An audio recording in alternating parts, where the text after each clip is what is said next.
Hello everyone, and thanks for coming back to the channel. This is the ViFly R130.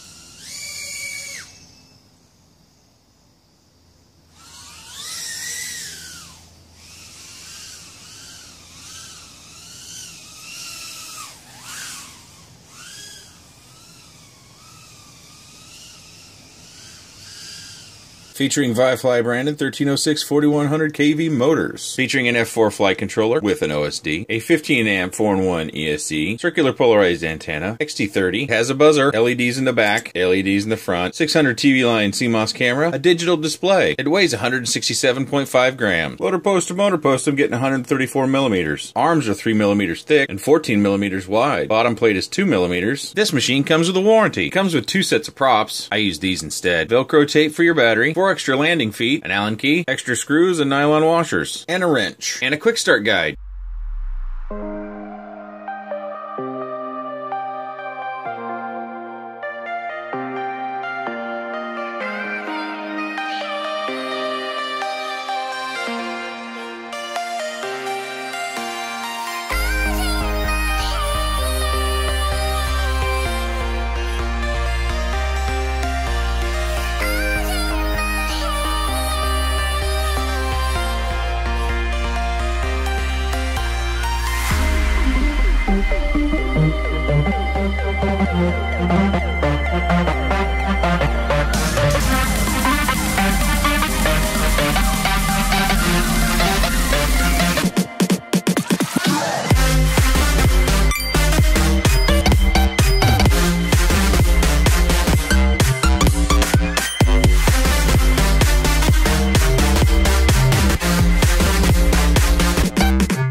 I think there's a number of different unique features that we need to make sure I point out before we move on into any of the flight characteristics that I experienced.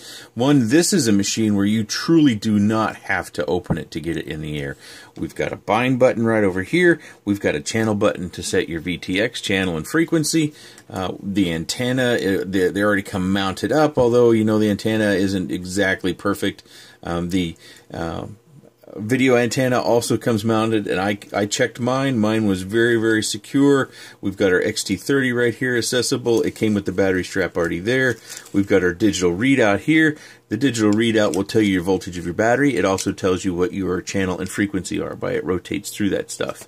As I mentioned in the intro, we also have the buzzer. It's a little bit buried down there, but it's one with an open end. I don't know if you can see that. This end down over here, I'm not really touching it with my screwdriver. This is open, so this is a nice, good, loud speaker, a buzzer, excuse me. The props, unfortunately, I just couldn't get these to fly without Jello. I spent a significant number of my flights just trying to tune that out, and I got it pretty good, but I still wasn't completely happy with it, and I didn't feel like it was an equipment issue. I felt like it was a prop issue. These props felt kind of flimsy to me, and they're kind of an older style of prop. You know, we kind of had these bullnose props about a year ago. They're quite noisy and inefficient. We know that now. We're doing a lot more in this arena with our prop design. So I put on some racecraft props, and that immediately took away what I would call is jello or vertical shake in the camera. I started to wonder if it was a camera issue, if I had a loose sensor or something, but it was apparent it wasn't a loose sensor because it didn't happen all the time.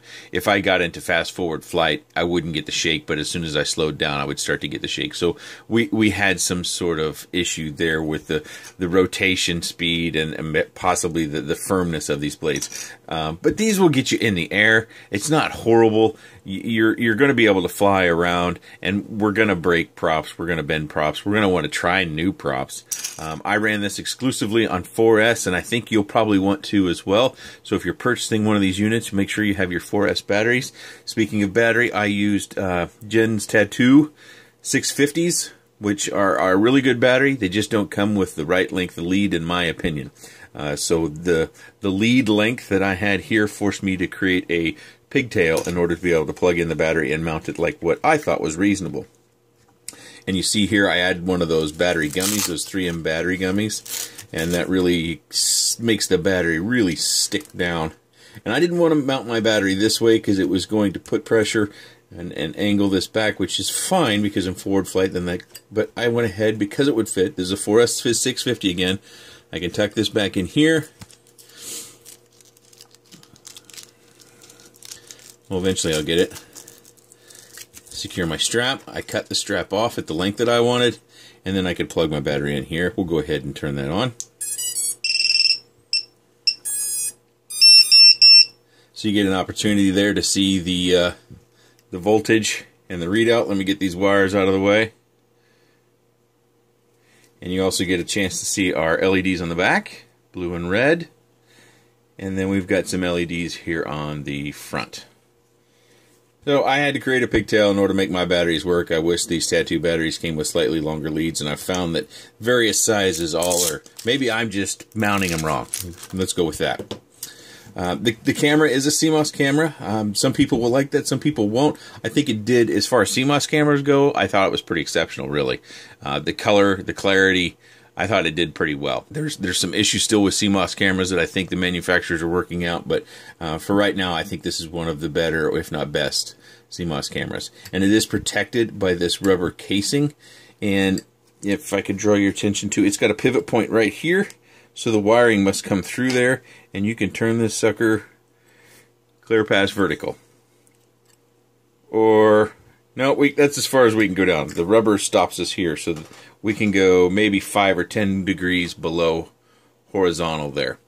So your camera angle shouldn't be an issue. You should have more than you can handle. This machine is a little bit heavy, and I've got quite a bit of experience flying these machines, and that's not necessarily a put down. So let me get another machine and we'll talk about it. So this machine that you see here on the left, this is a 03, and I had a role in the design of this machine. I really like 130 size machines, and I wanted to have a CCD camera. You can see that this has got the Runcam Eagle on it, and it's got bullnose tri-bleeds on it from that period of time, and I'm running Emax motors 1306s, and then I have a little tiny VTX in there, and I have independent ESCs.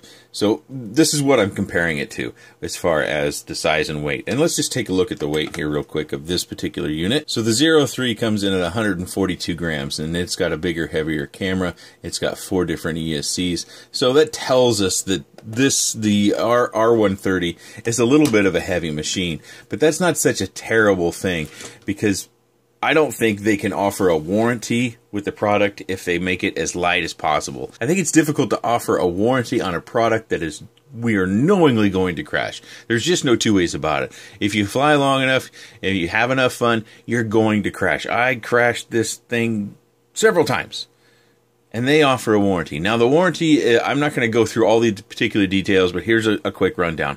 So if you break one of the electronics, you will have to cover, I think it's the cost of the part. They won't charge you for it. If you break the frame, they'll replace it free of charge. No labor. All you have to do is send it to them, and they'll take care of it. If you're interested in a machine with a warranty, you probably want to take a close look at that, because this is one of the few.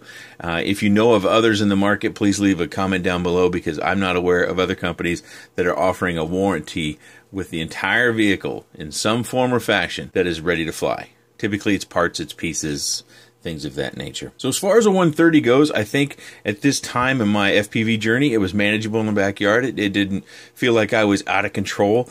The weight does feel a little different. This is the first time for me I've flown a 130 that had a top-mounted battery. And one thing that really caught me off guard was how quickly it would roll. And I didn't show any in the flight footage, but it would also do flips pretty quickly too. And that kind of caught me off guard, because this, again, it's not a light quad, but it really handled itself like a much lighter quad when it came to acrobatics. Now, when you're curving, when you're going into curves, it did kind of require more throttle in order to hold your line in curves, and that's natural. That's part of having a heavier vehicle. Additionally, we need to talk about a few other things that I kind of glazed over. They put foam tape over the top of the wires, and then the wires are soldered into this top board, which is a PCB up here. So they're connected right in there all the way around, except for here on the back. They go inside and connect, I believe. We can see our camera wire here where it comes through the side and then routes into our board on the inside. And it's very easy to tell at the top that this board has traces built into it for all the different electronic components. They've also done a good job. Hopefully you can see this. They used nylon washers on both sides of the ESC to isolate those from any sort of electrical shock. This metal plate up here is kind of necessary, because I believe that gives the top area some rigidity, and it also gives us a good spot to put the battery. The buttons are well mounted. They didn't feel flimsy. I didn't feel like if I pressed too hard that they might go inside. And tightening the antenna or loosening the antenna, that may be one big drawback here, because I think you're going to have to take the metal plate, well, I know you're going to have to take the metal plate off in order to get a new antenna on. Say, if you do have a terrible accident, you rip this antenna off, or you want to just try a new antenna, maybe you have a pagoda you want to put on there and give it a go. I think you're going to have to take this metal plate off, all four of these screws, pull that off, and then take that antenna off and put it back on. Looking back on my pigtail, I would kind of encourage you to do the same thing, because if you have a crash and your battery ejects, you definitely don't want that XT30 getting ripped off this board. So if we have a pigtail, that gives us a little bit of a break point. So hopefully it'll break either maybe the connection down here, or it'll break the connection up here, but it won't break this connection here, and it won't break the PCB here. Overall, I was pretty happy with this product. I think it's again, I want to stress this product comes with a warranty, and you should investigate and read it for yourself. Don't just trust what I say.